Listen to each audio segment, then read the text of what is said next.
রাধে রাধে জয় Shri Ram, welcome back to my channel. তো তোমার সবাই কেমন আছো? আশা করছি ভালো আছো। আমিও খুব ভালো আছি। সো আজকে ফাইনালি আমি তোমাদের সামনে নিউ একটা ভিডিও নিয়ে চলে এসেছি। আজকের ভিডিও থাম্বনেল আর টাইটেল দেখে তোমরা বুঝতেই পেরেছো ভিডিওটা খুবই ইন্টারেস্টিং। মকর সংক্রান্তি চলে গেছে, বাট বাঙালিদের তো বুঝতে পেরেছো যে পিঠে খাওয়ার কোনো টাইম হয় না, যখন তখন আর কি পিঠে বানিয়ে খেয়ে নাও। তো আমারও এরকম একই সিচুয়েশন। মকর সংক্রান্তির দিন আমি ভেবেছিলাম যে বানাবো পিঠে, বাট টাইম হয়নি একদমই। তো আজ আমি ভগবানের জন্য ফাইনালি পিঠে বানাচ্ছি। আমি না আমার দিদা এসছে, তো দিদার হাতে হেল্প করবো। তুমি দিদাকে বললাম, দিদা ভগবানকে তো দেওয়া হয়নি পিঠে, তো চলো আজকে করি আমি আর তুমি। তো দিদা বললো আচ্ছা ঠিক আছে। আর কি কি পিঠে বানাবো সেটা একটু পরেই তোমরা দেখতে পাবে। আর সন্ধ্যাবেলায় গিয়ে ভোগ দেবো। এখন আমি দুপুরে পুজোটা হবে, পুজোটা আমি করে উঠলাম, ঠিক আছে। তো চলো দেখতে থাকো ব্লগটা, স্কিপ করবো। স্কিপ করলে তো মজাই নষ্ট হয়ে যাবে। তো কীভাবে কী করবো সব কিছু তোমাদেরকে দেখাবো। তো ব্লগটা এই পর্যন্ত দেখতে থাকো।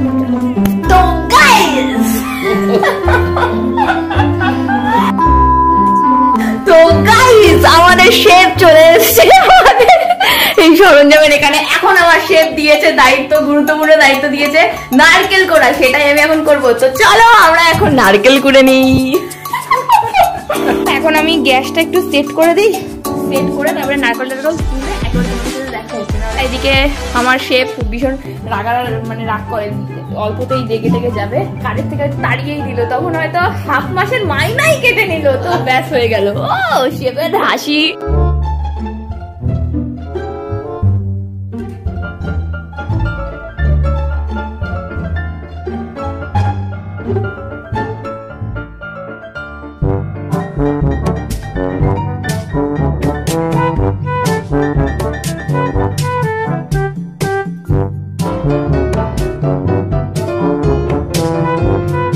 তো এই যে ডান, আমাদের শেফ এখন বসছে পিঠে বানাতে।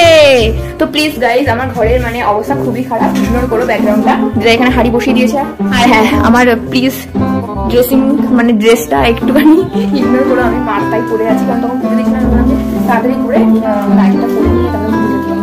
যাই হোক প্লিজ, আমার একদম পুরো কাজের মাসি মনে হচ্ছে বালতি নিয়ে।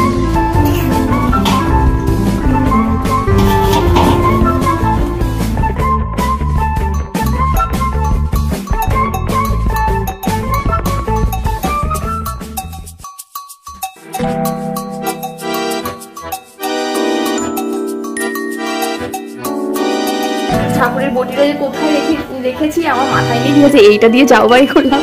পড়ছে দেখো, চুইয়ে পড়ছে পুরো। যেখানে কোয়েল আছে সেখানটায় স্ট্রাগল করতে হবে।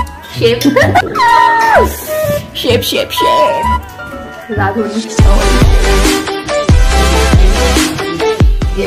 আমার নারকেল কোড়া সব হয়ে গেছে, এই যে রেডি করে সবকিছু রেখেছি। আর এখানটায় দিদা পাটি সাপটা করছে। পাটি সাপটা আর কি পিঠে হবে দিদা একটু বলো। শেফ তেলের পিঠে আর আচ্ছা আমি বলছি মনে হচ্ছে জোরটা কমাতে হবে, পুড়ে যাচ্ছে, জোরটা কমিয়ে দাও। কি করবো এখন পাটি সাপটার পরে? আর কি করবো? পাটি সাপটার পরে তেলের পিঠে, তারপরে দুধ পুলি, তাই তো? ওকে, আমাদের শেফ যেমন বলেছে তেমন। আচ্ছা এখানটায় আয়না আছে, আর আমি আয়না ভাবছি যে কেমন কি আছে, ঠিক আছে যেমন আছে তেমনই চলে যাবে। আমার ফ্যামিলি তো খালি হচ্ছে দুধ পুলি আর তেলের পিঠে, এই তিনটে আমরা দেবো। ছিলাম রসবড়া দেবো ভগবান, বাট রসবড়া হচ্ছে না আপাতত। তো এখানে প্রায় পাটিসাপটা হয়ে গেছে। এবার তেলের পিঠে করবে, কিন্তু কড়াটাই কালো কালো হয়ে যাচ্ছে আর কি, ছোট হয়ে যাচ্ছে। ওটাতে মাছতে হবে, আবার হয়ে যাবে, কারণ একটাই কড়া আমার, তো ওই জন্যই হচ্ছে না। তাই মেজে ধুয়ে আবার করতে হবে। তো দু রকমের পাটিসাপটা হচ্ছে, একটা হলো সন্দেশের পাটিসাপটা, আর একটা হচ্ছে নারকেলের পাটিসাপটা। আমি ভাবছিলাম যে ভিডিও করবো যখন একটু সুন্দরভাবে সেজে দিতে আসি, বাট তারপরে ভাবলাম যে না, তোমরা আমার ফ্যামিলি তো কি হয়েছে ইয়াতে, আমি সবসময় রিয়েল জিনিস দেখানো। আমাদের পাটিসাপটা যে করছিলাম পুরোপুরি ডান হয়ে গেছে। তো এখন আমরা করছি হলো কি, এটা তেলের পিঠে।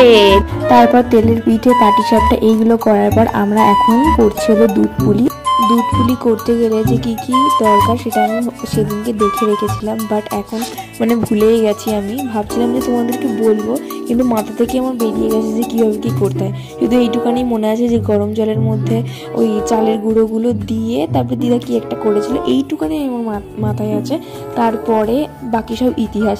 তো যাই হোক না কেন, তারপরে এখানটায় আমরা গুছিগুলো কেটে হলো শেপ দিচ্ছিলাম। তো এই যে আমি তোমাদেরকে দেখিয়ে দিচ্ছি, আমার দিদা করেছে হলো সেকেন্ডটা, আর আমি করেছিলাম প্রথমটা। তো কেমন হয়েছে তোমরা কমেন্টে বলো।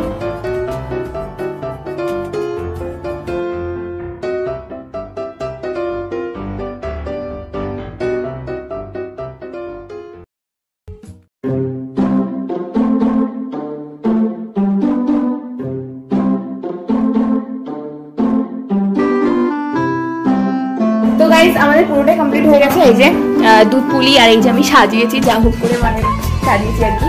তো এখানে দুধ পুলি হয়ে গেছে, এবার ঠাকুরকে দেবো, ভোগ নিবেদন করবো আমরা এবার।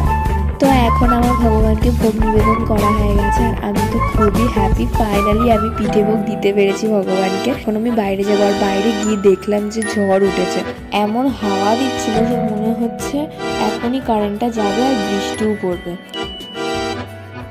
তোমার সবকিছুই কমপ্লিট। আজকের ব্লগটা এই পর্যন্ত। আর ব্লগটা কেমন লাগলো তোমাদের নিশ্চয়ই কমেন্টে জানিও। দেখা হচ্ছে নেক্সট ভিডিওতে।